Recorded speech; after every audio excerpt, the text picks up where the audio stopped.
Hello, Bacho. Let's read this question. So this question says, consider a wire of length 4 meter and cross-section area 1 millimeter square carrying a current of 2 ampere. If each cubic meter of the material contains 10 to the power 29 free electrons, find the average time taken by the electron to cross the length of the wire. ठीक है, wire की length को cross करने में कितना time लगेगा ये बताना। तो देखिए, इस क्वेश्चन का की कॉन्सेप्ट आप बच्चों का लिख लीजिए। आपको टाइम टेकन बताना है ना, तो करंट ही लिख लीजिए। ठीक है, करंट लिख लीजिए या फिर करंट डेंसिटी कुछ भी लिख सकते हैं। Right, this will be the key concept of this question.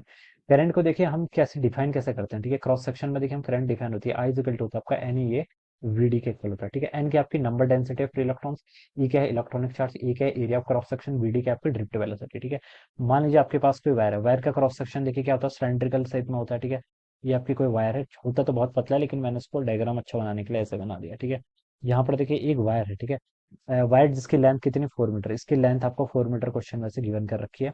Cross section area देखिए कितना आपका 1 मिलीमीटर के स्क्वायर के इक्वल। ठीक है, ये इसका क्रॉस सेक्शन एरिया। ठीक है, ठीक है, इसकी वैल्यू आपको गिवन कर रखी है कितनी बच्चों, 1 मिलीमीटर का स्क्वायर, यानी कि 10 to the power minus 6 metre square. ठीक है, 1 मिलीमीटर में कितना होता है 10 टू द पावर माइनस 3, उसका भी स्क्वायर करना है तो -6 हो जाएगा। ठीक है, करंट बच्चों गिवन कर रखी है कितने 2 एम्पियर है। ठीक है, लेंथ आपको गिवन कर रखी है कितनी है बच्चों, 4 मीटर के इक्वल है।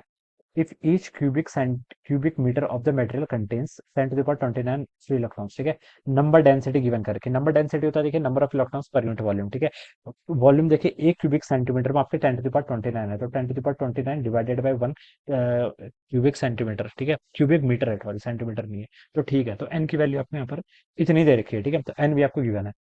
Find the average time taken by the electron to cross the length, इसको क्रॉस करने में कितना टाइम लगेगा। ठीक है, तो देखिए बच्चों टाइम कितना लगेगा, टाइम किसके इक्वल होता है, डिस्टेंस बाय वेलोसिटी। डिस्टेंस देखिए इसकी लेंथ हो जाएगी, टोटल लेंथ डिवाइडेड वेलोसिटी आपकी वीडी, ये आपकी drift velocity of the electron. ठीक है, और यहाँ से आप ड्रिफ्ट वेलोसिटी देखिए लिख सकते हैं, क्या होता है ड्रिफ्ट वेलोसिटी देगा I times I divided by N E के इक्वल। ठीक है, बस आप इसी में पुट कर लीजिए, बाकी सब वेरिएबल तो गिवन ही है आपको।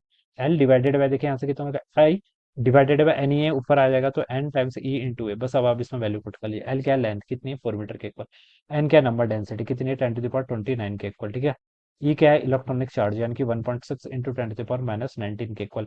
ये क्या है एरिया, एरिया देखिए आपका 10 to the power minus 6 metre square के इक्वल। ठीक है, डिवाइडेड बाय बच्चों क्या होगा आई, आई क्या करंट, करंट कितना हो जाएगा आपका 2 एम्पियर के इक्वल। तो बच्चों यहाँ से टाइम देखिए कितना हो जाएगा, तो यहाँ से आपका देखिए ये कैंसिल लगा, 2 टाइम्स 1.6 इंटू टू कितना होता है आपका 3.2 के इक्वल। ठीक है, और यहाँ से आपका 16 और 9 कितना होता है 25, -25 और 29 करेंगे तो आपका 4 के इक्वल हो जाएगा। ठीक है, हाँ इतना सेकंड आ जाएगा। ठीक है, तो बच्चों इतना टाइम आपका लग जाएगा, इतना सेकंड आ जाएगा। ठीक है, so this would be the answer of this question. ये पूछा था फाइंड द एवरेज टाइम, तो ये इसका आंसर हो जाएगा। Alright, this would be the answer. So I hope you all understood this concept. All the best and thank you so much.